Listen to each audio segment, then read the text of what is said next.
Adam Watson. I'm Trinity Watson. This is the Darkslinger Mafia, 31 Days of Halloween. Every day throughout the month of October, we're posting a video featuring something horrific, violent, Gory, scary, vampiric. This seems to be the case. We've already done a couple of vampire books, right? Vampire books are always good, though. Yeah, exactly. Vampires say Halloween. This is West of Sundown, written by Cillian and Campbell, drawn by Terry. There's no other name there. Yeah. Colored by Farrell and lettered by Crank. Interesting, they just have all the credits on the cover. But then again, this is supposed to look like an old school movie poster, right? Yeah. The cover's very cool. What do you think of the white border they left around there? It kind of adds to that movie poster look, I feel. Yeah, I think the same. I actually like it. Yeah, same. So just right away, I'm going to say, we just read the Innovation Queen of the Damned book as well to do a video on. And this seems like it could be set in the Anne Rice Vampire Chronicles world to me. Yeah, Does it seem that way at all to you? it does. All right, so it begins with the soldier during the Civil War digging a grave. Yeah, it looks like one of his troops either just died or he's been dead and the troop is losing it a little bit. I'd say he's just died. Yeah. Yeah. He definitely has dead eyes. Okay, so maybe we should do the credits here. Okay. It's written by Tim Silly and Aaron Campbell, drawn by Jim Terry, colored by Triona Farrell. Do you think that's how you say that, Triona? Possibly, yeah. And lettered by Crank. So the credits are both on the front cover and the interior, but it actually states the full names on the interior. Bells on graves are incredibly cool. Yeah. I don't know what it is about that, but I love that. I want a bell on my grave. Yeah, just the thought of burying somebody alive so they have to ring a bell because... It's so messed up. Yeah. I'd want some little motor, though, that activated the bell all the time.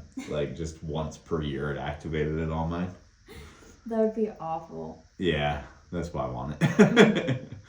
I love that they did all these different color choices for the gutters in this book. Yeah. It's incredibly effective. So, have a vampire that rises out of the grave where the bell was ringing. And her dress is just utterly immaculate for being in the grave. Right? Yeah, no, she looks amazing. Her nails are freshly painted. Yeah. You know, she has on like a nice layer of lipstick, probably some foundation. No, it looks immaculate. I know that makeup was a thing, even during this time period, but Yeah. was nail polish? I'm not sure. I feel like there was some kind of variation of it, but I don't actually know. I don't either. I don't know the history of nail polish like I do some other things. Yeah. Yeah, so it all looks really good. Yeah. And it looks so barren before she comes out, and then when she comes out, it starts raining. So do you think those are her vampire powers? Yes. Yeah, I think so too. This goes with the very old school set of vampire powers in this. Yeah. She seems bound by rules that would have been laid down in like the Dracula books. Okay, yeah.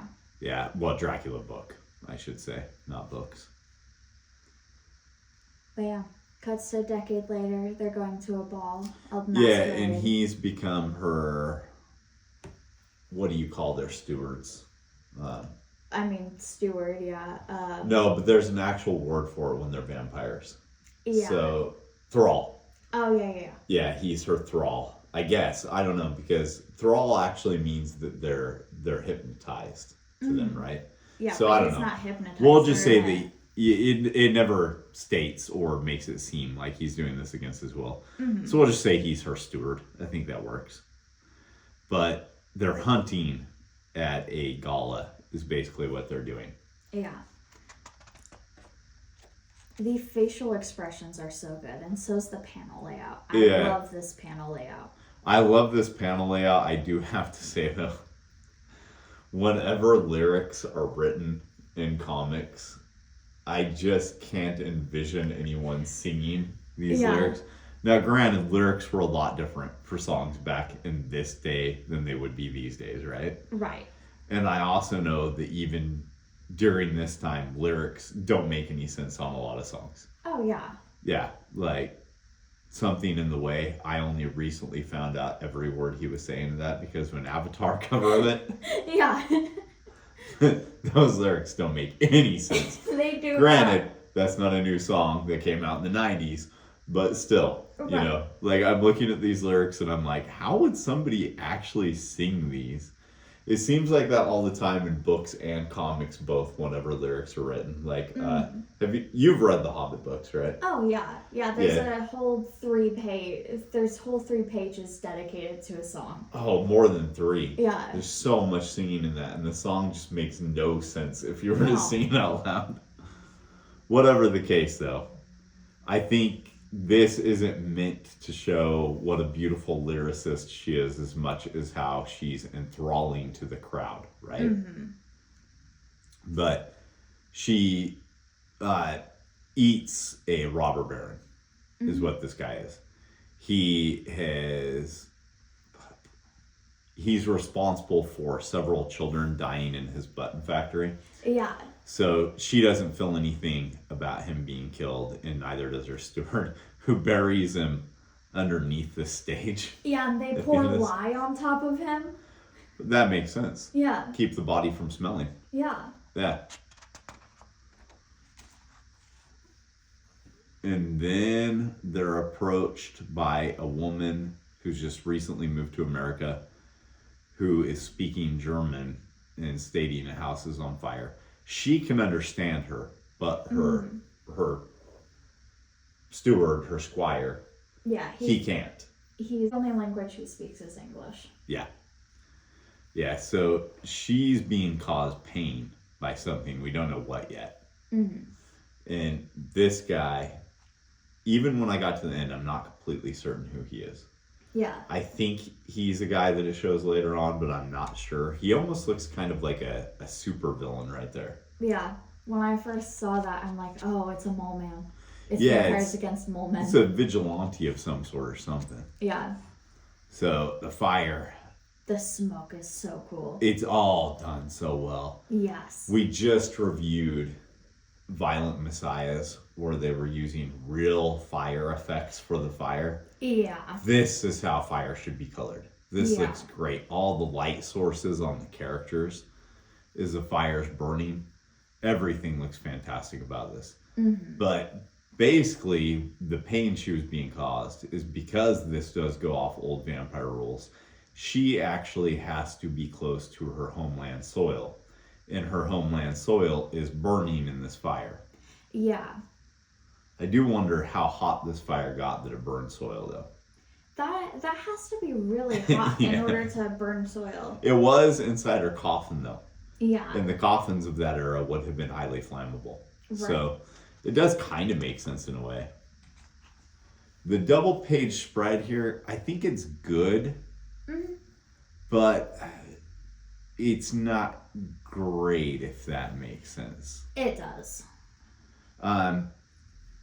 It's not that it's super hard to read, and I do enjoy the fact that it's, North to South America, Yeah. map cut into the middle.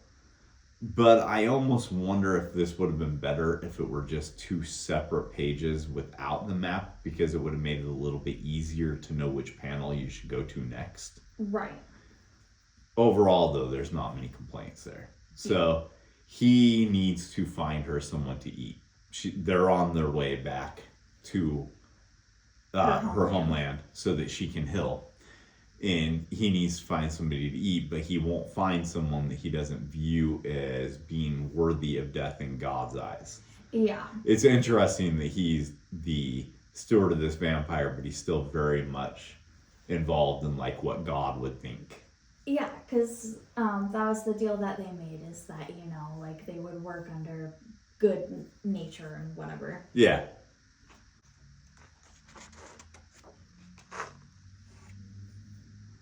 So he thinks he's found somebody worthy of death, but it turns out that it's a morphine addict who ran away from the war.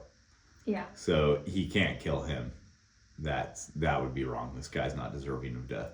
Mm-hmm. But then he does something smart and makes sure that people hear him talk about how valuable and priceless the treasure is within this coffin. Yeah. Which, of course, invites bad people to rob him. And it leads to a sick splash page. Yeah, I love this splash page. That looks so great. Yeah. And everything about the following page where she eats them. Mm-hmm. All the red, the birds circling, that's all done so well. It is. And I love that the sky just has like this blood trail going in it. Yeah. Yeah, that looks great. Mm-hmm.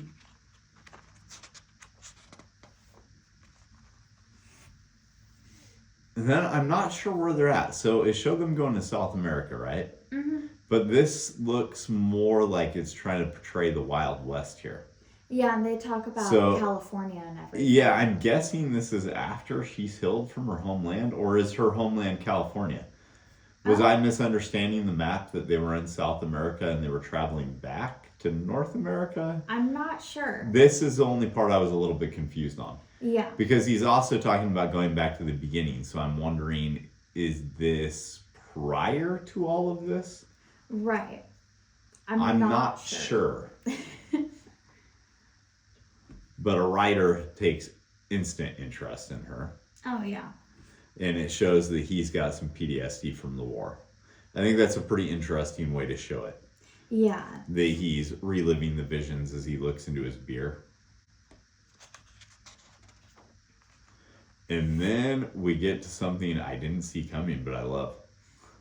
Yeah, the weird Frankenstein guy. A cowboy Frankenstein monster. vampire hunter. So the thing that has been after her from the get-go is, I'm guessing, Frankenstein's monster. I'm guessing that's just supposed to straight up be Frankenstein's monster, right? Yeah. He's a cowboy, and he's so tall that his clothes have to be weirdly stitched together, just like his skin is. Yep. I love that. So do you think that the weird little guy with the glasses is like Igor? Maybe. That would be interesting. It's something like that. He's basically the steward of Frankenstein, just like the other guy's the steward of the vampiress. Yeah. So yeah, overall, I think it looks great. I like the Jesus. Mm-hmm. It's just subtle enough to not really overpower anything, but it really lets you know that these guys are fine being in a church. You don't know about the vampiress if she is or not. This is a good book. Oh? Yeah, I like that. This I've never heard of. I have no idea. I don't really like the design of the ad here. I don't like the design of either of the ads. Yeah. I like this book already. The ad doesn't have to sell me on it. Okay. Both of these ads I view as kind of weak though. This is kind of cool though. Yeah. And this is actually good, but I have no interest in the Vampire Masquerade. Mm-hmm. I don't know if this is supposed to be if this is a story or if this is the game. Because Vampire the Masquerade was a game that was really popular in like the late 90s, early 2000s. Okay. So I don't know what it is, but I think both of those ads are actually pretty effective. And I like the back cover. The back cover works well.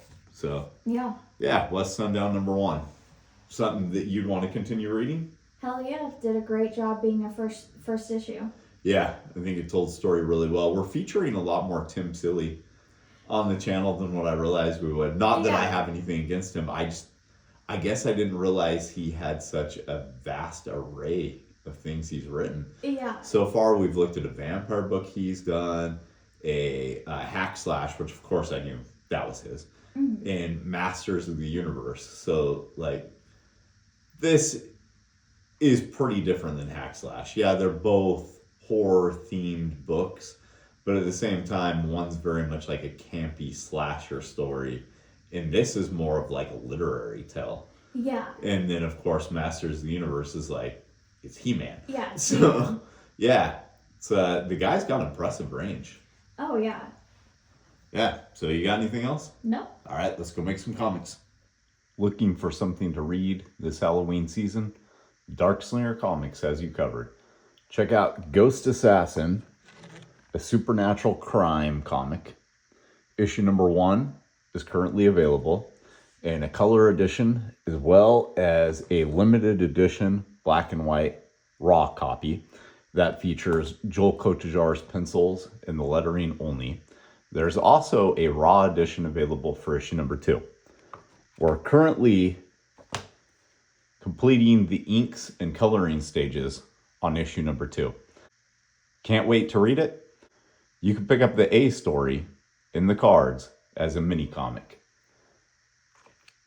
Issue number 3 is also available in the raw edition. Vampires more your thing? Check out Chronicles of Von Helsing. This story features the world's oldest blood feud, the Von Helsings versus vampire kind. Issue number 1, 2, 3, 4, 5 are all available, as well as the Sally mini comic and the newest addition to the Chronicles Von Helsing lineup, Blood Will Out by Tony Morgan.